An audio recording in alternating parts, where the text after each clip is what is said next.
हे देवी, माघ माध्यम के 28वें अध्याय का पठन मैं शुरू कर रहा हूँ।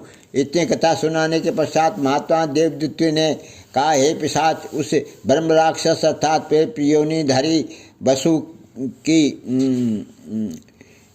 ये बात सुनने के पश्चात वे धर्मात्मा पथिक कौतूहल एवं जिज्ञासा से ग्रस्त होकर कहने लगा, हे सौम्य, अब तुम कृपा करके उन ज्ञानी पुण्यात्माओं सारसों की कथा सुनाने का कष्ट करो, जिनकी बातें याद करके आपके दुखी हृदय को शांति मिलती है। मैं उन सारसों की कही हुई बातें सुनने को अत्यंत उत्सुक हूँ, जिनके द्वारा कहे गए वचनों को तुम इस दुखी दशा में भी स्मरण करके सुख और शांति का अनुभव करते हो। महात्मा देवदूती आगे बोले, हे पिशाच, उस धर्मात्मा पथिक की बात सुनकर वह प्रेत योनिधारी ब्रह्म राक्षस अर्थात ब्रह्म पिशाच कहने लगा, हे द्विश्रेष्ठ, एक समय में अत्यंत तीव्र भूख और प्यास से व्याकुल होकर इसी पर्वत पर एक और काफ़ी दूर तक निकल गया था। चलते चलते मैं एक सुंदर नदी के किनारे जा पहुंचा। संयोगवश उसी समय कहीं से एकाएक 2 सारस पक्षियों का जोड़ा उड़ता हुआ आया। वह जोड़ा वहां उतरकर नदी के स्वच्छ निर्मल मनोहर एवं पारदर्शी जल में क्रीड़ा करने लगा। कुछ समय तक दृढ़ क्रीड़ा करने के पश्चात नरनारस नदी के किनारे सो गया तथा उसकी पत्नी अर्थात मादा सारस वहां पर पहरा देने लगी। उसी समय एक विशाल और अति हृष्ट-पुष्ट बानर कहीं से वृक्षों पर से लंबी लंबी छलांगें भरता हुआ आ पहुंचा। उस विशालकाय बंदर को देखकर वहां उपस्थित छोटे मोटे पशु पक्षी चीख पुकार करते हुए भाग निकले।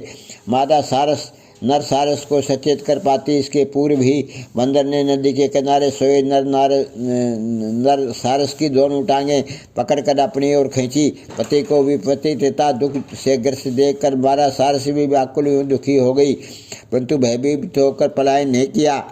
बानर द्वारा अपनी टांगें पकड़े जाते ही नर सारस की निंद्रा भंग हो गई। स्वयं को एक विशाल काय और हृष्ट पुष्ट बानर द्वारा पकड़ा हुआ देखकर वह एक पल के लिए पूर्ण भयभीत होकर वाक शक्ति खो बैठा और मौन हो गया। थोड़ा प्रकृतिस्थ होने पर वह नर सारस साहस जुटाकर उस विशाल बानर से बोला, हे कपिश्रेष्ठ, सज्जन जीव कभी भी निरपराध प्राणियों को यंत्रणा देकर बेकार में नहीं सताते हैं। आप मुझ निर्दोष को क्यों कष्ट दे रहे हैं? हे शाखा मृग, हम निर्दोष पक्षीगण मन में रहते हैं तथा आकाश में विचरण करते हैं। हम हिंसा, पाप, अन्याय, सदाचार इत्यादि से मुक्त रहकर अपना ग्रस्त जीवन व्यतीत कर रहे हैं। अतः मुझे कष्ट देना एवं पीड़ित करना आपके लिए उचित नहीं है। मैं आपके पूर्व जन्म का संपूर्ण वृत्तांत आपको सुना सकता हूँ। सारस के ये वचन सुनकर उत्साही उत्पाती एवं चपल बंदर ने सारस की दोनों टांगें अपने हाथों के बंधन से मुक्त कर दी। अपने दर्पपूर्ण स्वर में कहा, तुम एक साधारण, शांत और सहज तथा ज्ञान से हीन पक्षी हो। तुम्हारी तुलना में मैं तुमसे बड़ा शक्तिशाली एवं बुद्धिमान हूँ। अब जल्दी से तुम ये बताओ कि तुम मेरे पूरे जन्म के बारे में क्यों और कैसे जानते हो तथा क्या जानते हो।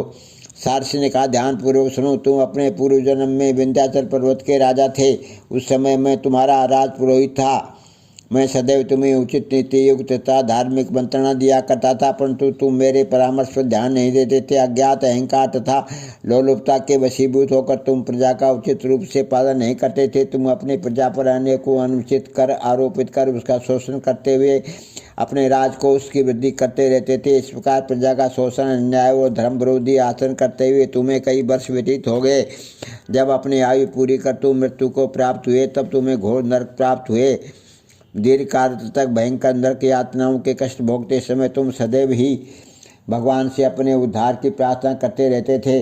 हे वानर, नरक भुगतने के पश्चात शेष पापों को भोगने के लिए तुम्हें ये वानर योनि प्राप्त हुई है।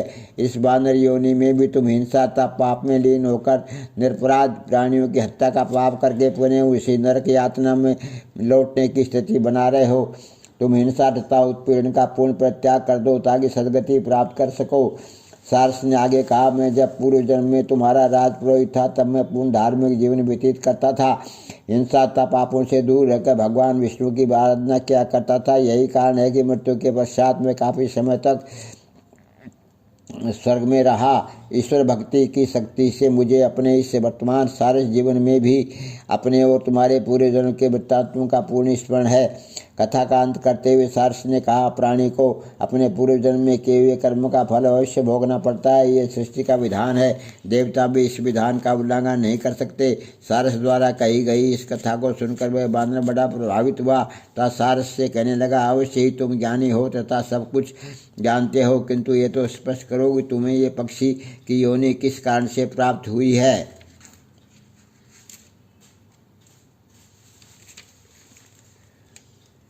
माघ महात्म के 28वां अध्याय का पठन। महात्म की जय। हे देवी, मैंने माघ महात्म के 28वां अध्याय का पठन किया है, इसको ग्रहण करना।